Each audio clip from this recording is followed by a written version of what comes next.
শীতকাল এসে গেছে।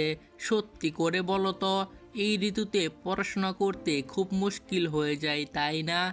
ঠান্ডায় কাঁপতে কাঁপতে বিছানা ছাড়তেই ইচ্ছে করে না। পড়াশোনা তো দূরে থাক, শুধুমাত্র কম্বলের ভিতরে ঢুকে থাকতে ইচ্ছে করে। আর ঘুম সেটা তো দ্বিগুণ হয়ে যায়। আর ফোকাস একেবারেই কমে যায়। সিলেবাসও একদম শেষের দিকে, বাড়তেই থাকে, কিছুতেই পড়াশোনা হয় না। কিন্তু তুমি যদি শীতকালে প্রতিদিন আমার বলা কয়েকটি টিপস অনুসরণ করে মাত্র 6 ঘন্টা করে পড়ো, তাহলে তুমি অন্য সব স্টুডেন্ট থেকে অনেক বেশি স্মার্ট হয়ে যাবে এবং টপার হয়ে যাবে। সত্যি বলছি, তুমি যে ক্লাসে হও না কেন, শুধুমাত্র তোমাকে এই কয়েকটি টিপস অনুসরণ করে চলতে হবে। আমি তোমাকে সব মিলিয়ে মাত্র 5টি টিপস দিব। তাদের মধ্যে শেষের 2টি টিপস বেশি গুরুত্বপূর্ণ। তাহলে চলো শুরু করা যাক। Number 1, morning warm up routine. সকালে ঘুম থেকে উঠেই ঠান্ডা শরীর জমে থাকে। এই অবস্থায় সরাসরি পড়তে বসলে মাথা কাজই করে না। তাই প্রথম কাজ হবে শরীরকে একটু ওয়ার্ম আপ করে নেওয়া। খুব বেশি কিছু না, 3 থেকে 5 মিনিটের ছোট কিছু কাজ। ঘুম থেকে উঠেই সঙ্গে সঙ্গে মুখে একটু ঠান্ডা পানি ছিটাও। পরপর 20 সেকেন্ড করে 2টা জাম্পিং বা স্ট্রেচিং, কয়েকটা পুশ আপ বা কয়েকটা এক্সারসাইজ করে ফেলো। তারপর গরম পানি দিয়ে মুখ ধুয়ে নাও। এতে শরীর জেগে ওঠে, ঘুম কেটে যায় এবং ঠান্ডা শোয়াও অনেক সহজ হয়ে যায়। পুরো প্রসেসটা মাত্র 5 থেকে 10 মিনিট, আর তাতে পড়াশোনার শুরুটা অনেক স্মার্ট হয়ে যায়। Number 2, task breaking technique. আমাদের স্কুল কলেজের যতগুলো বিষয় আছে, যখন আমরা পড়তে বসি তখন আমাদের মনে হয় এত পড়া কিভাবে শেষ করব। আর শীতকালে এত বড় বড় চ্যাপ্টার দেখলে আমাদের মাথা গরম হয়ে যায়, আর তখন আমাদের পড়তে ইচ্ছে করে না।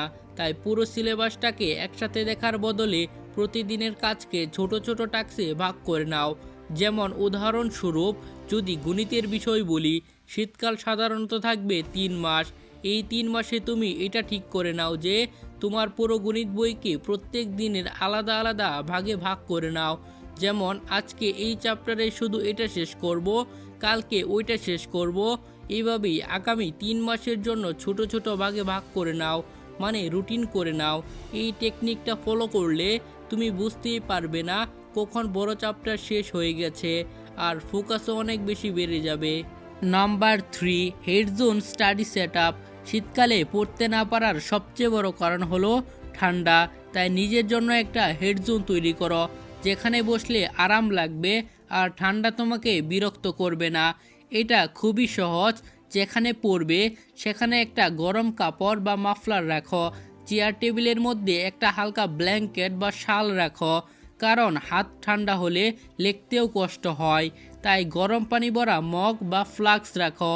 আলো কম থাকলে ঘুম পায়, তাই উজ্জ্বল লাইট ব্যবহার করো এবং নিজের পড়ার জায়গাটাকে আরামদায়ক ও গরম পরিবেশ করে ফেললেই মস্তিষ্ক দ্রুত ফোকাস করে এবং দীর্ঘ সময় পড়তে পারবে কোনো সমস্যা ছাড়াই।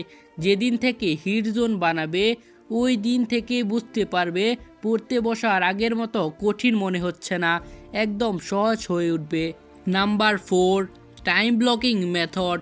শীতকালে সময় মানতে খুবই কষ্ট হয়, ঘুম পাই, আলসেমি লাগে, মন টেকে না। তাই পুরো দিন পড়ব ভাবার বদলে ছোট ছোট টাইম ব্লকে ভাগ করে নাও। এতে মাথা হালকা থাকে এবং শুরু করতেও সহজ হয়। কিন্তু কিভাবে করবে? প্রথমেই ঠিক করো 30 মিনিট স্টাডি প্লাস 5 মিনিটের ছোট্ট একটি ব্রেক। এক ব্লকে শুধু একটি কাজই করবে, যেমন শুধু রিডিং, শুধু ম্যাথ, শুধু নোট। এবং ব্রেকের 5 মিনিট মোবাইল নয়, শুধু দাঁড়িয়ে হাঁটো বা পানি খাও। 3-4টা ব্লক করলে তুমি 2 ঘন্টার পড়া খুব সহজে শেষ করতে পারবে। আর এই মেথডের দারুণ দিক হলো তুমি জানো যে কতক্ষণ পড়তে হবে, তাই মানসিক চাপ কমে ও অলসতাও দূর হয়ে যায়, আর পড়ায় অনেক বেশি গতি আসে। Number 5, micro revision hack. শীতকালে মাথা অনেক ভারী লাগে, তাই লম্বা সময় রিভিশন করতে ইচ্ছে করে না। কিন্তু স্মার্ট উপায় হলো মাইক্রো রিভিশন, মানে ছোট ছোট রিভিশন সেশন। তুমি আজকে সারাদিন স্কুলে তারপর বাসায় যতগুলো পড়া কমপ্লিট করেছ পড়াগুলোকে ছোট ছোট পয়েন্ট আকারে বানিয়ে তা রাতে কম্বলের ভিতরে বসে একটু দেখে নাও, অর্থাৎ রিভিশন করে নাও। এটা প্রতিদিন রাতে করবে।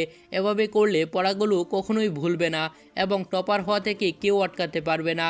আর তোমরা অনেকেই ভিডিও দেখো কিন্তু কেউ সাবস্ক্রাইব করো না, তাই তোমাদের সকলের কাছে রিকোয়েস্ট, সাবস্ক্রাইব করে নাও নতুন নতুন ভিডিও পেতে।